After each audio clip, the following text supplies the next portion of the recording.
नमस्कार, चंडीगढ़ से आपका स्वागत है। मैं हूं शैली तनेजा। आइए सबसे पहले नजर डालते हैं कुछ अहम खबरों पर। प्रधानमंत्री नरेंद्र मोदी आज पानीपत में करेंगे 900 करोड़ की लागत से तैयार सेकेंड जनरेशन के एथनॉल प्लांट का शुभारंभ।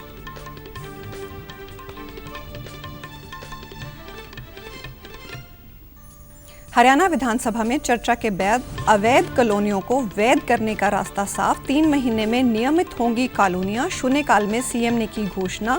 5 और 6 नवंबर को होगी संयुक्त पात्रता परीक्षा। और रक्षाबंधन पर आज दोपहर 12 बजे से 11 अगस्त की रात 12 बजे तक महिलाएं कर सकेंगी हरियाणा रोडवेज की बसों में मुफ्त यात्रा। चंडीगढ़ में भी सीटीयू ने दिया महिलाओं को मुफ्त बस यात्रा करने का तोहफा।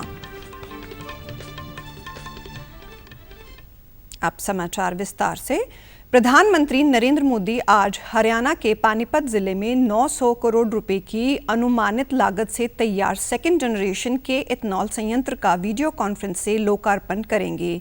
प्रधानमंत्री नरेंद्र मोदी आज करीब 4:30 पर प्रदेशवासियों को ये सौगात देंगे। इससे जहां किसानों को पराली प्रबंधन में आसानी होगी, वहीं ये उनकी आय बढ़ाने का भी माध्यम बनेगा।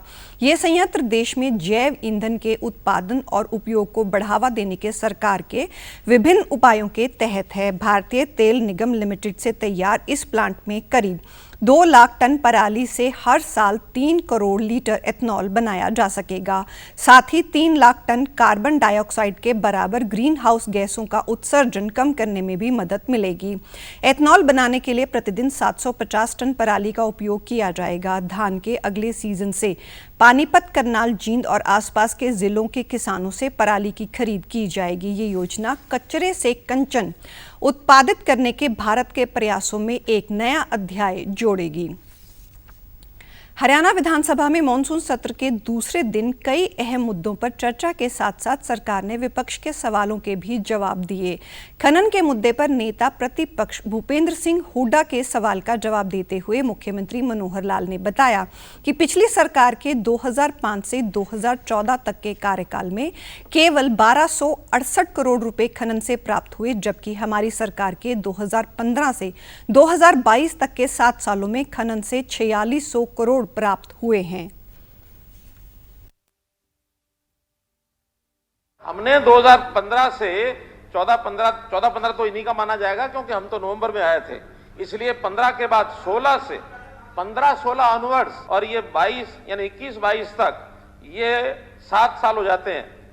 7 साल में 4660 करोड़ रुपए रेवेन्यू आया है, अर्थात 900 कितना हुआ 650 करोड़ रुपया।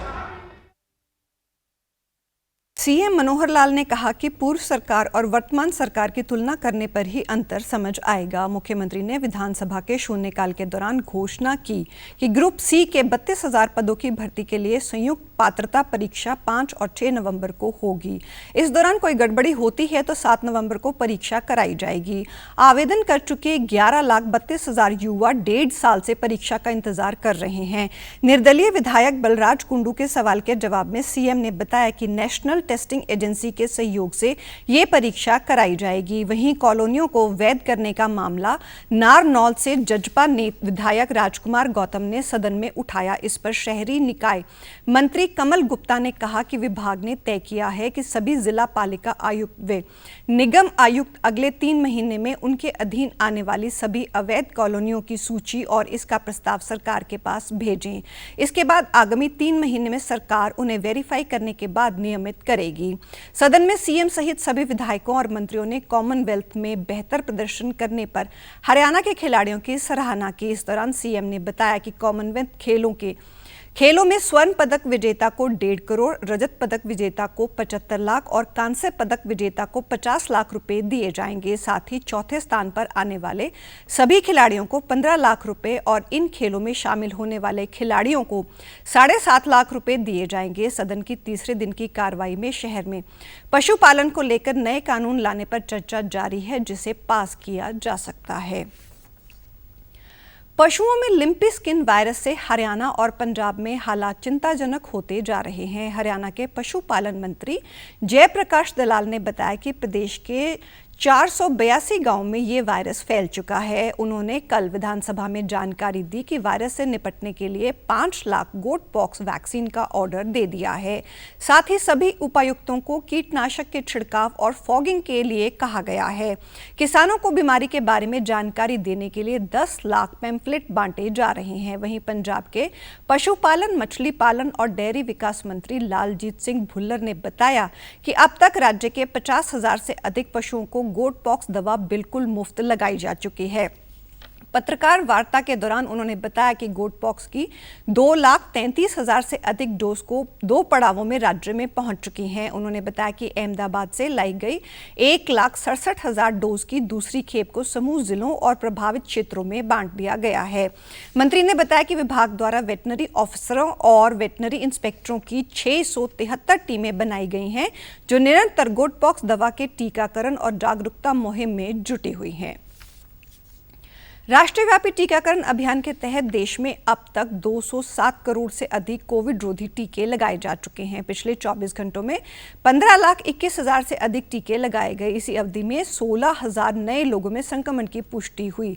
देश में इस समय कुल 1,28,261 मरीजों का इलाज चल रहा है।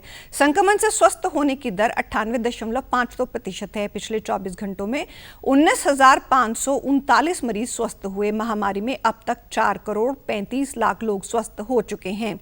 वहीं ट्राई सिटी में कल 282 लोग संक्रमित पाए गए। चंडीगढ़ में 97 लोगों की कोविड रिपोर्ट पॉजिटिव आई है। इनमें 54 पुरुष और 43 महिलाएं संक्रमित पाई गई हैं। मोहाली में 90 और पंचकुला में 95 मरीज संक्रमित पाए गए हैं। इस अवधि में 120 मरीज ठीक होकर घर लौट गए हैं। हरियाणा सरकार ने रक्षाबंधन पर बहनों को एक बार फिर तोहफा दिया है। आज दोपहर 12 बजे से 11 अगस्त की रात 12 बजे तक मुफ्त यात्रा कर सकेंगी। हरियाणा रोडवेज की ओर से विशेष योजना बनाई गई है। रक्षाबंधन के चलते कर्मचारियों की छुट्टियां रद्द कर दी गई हैं और बूथ पर कर्मचारियों की तैनाती कर दी गई है। इस बार बहनें हरियाणा के अलावा चंडीगढ़ और दिल्ली तक का सफर अपने 15 साल तक के बच्चों के साथ मुफ्त तय कर सकेंगी। इस खास मौके पर सीएम मनोहर लाल ने ट्वीट किया है कि रक्षाबंधन के मौके पर हमारी सरकार महिलाओं को हर साल की तरह इस बार भी राज्य की बसों में मुफ्त यात्रा करने का तोहफा दे रही है। उधर चंडीगढ़ ट्रांसपोर्ट अंडरटेकिंग ने रक्षाबंधन के दिन महिलाओं को मुफ्त यात्रा का तोहफा दिया है। 11 अगस्त को महिलाएं सीटीयू की किसी भी बस में ट्राई सिटी में बिना टिकट यात्रा कर सकेंगी। सीटीयू पिछले कई सालों से ऐसा कर रहा है। इस संबंध में सभी चालकों और परिचालकों को निर्देश जारी किए गए हैं। हर घर तिरंगा अभियान के तहत कल चंडीगढ़ में भारतीय जनता पार्टी युवा मोर्चा ने सेक्टर 3 स्थित बोगनविलिया गार्डन से तिरंगा बाइक रैली निकाली। इस तिरंगा बाइक रैली को भाजपा प्रदेश प्रधान अरुण सूद और मेयर सरबजीत कौर ने झंडी दिखाकर रवाना किया। इस मौके पर अरुण सूद ने कहा कि हर घर तिरंगा अभियान के तहत भाजयुमो आज देश भर में तिरंगा बाइक रैली निकाल रहा है। ये रैली उन शहीदों को श्रद्धांजलि होगी जिन्होंने भारत की आजादी में अपने प्राणों की आहुति दी। 9 अगस्त से 15 अगस्त तक पूरे चंडीगढ़ में और पूरे देश भर में ये जो अमृत महोत्सव है हर्षोल्लास से मनाया जाएगा। 13 अगस्त से लेकर 15 अगस्त तक सब लोग अपने घरों पर तिरंगा फहराएंगे। देश के 25 करोड़ से ज़्यादा लोग जो है अपने घरों पर 25 करोड़ से ज़्यादा घरों पर तिरंगा फहराया जाएगा। और ये एक अभूतपूर्व जो है वो मैं समझता हूँ कि एक महोत्सव होगा। ना दुनिया में इतना बड़ा कोई उत्सव कभी हुआ है ना होगा। और तिरंगे का मान हमारे देश के प्रधानमंत्री जी के नेतृत्व में और बढ़ेगा।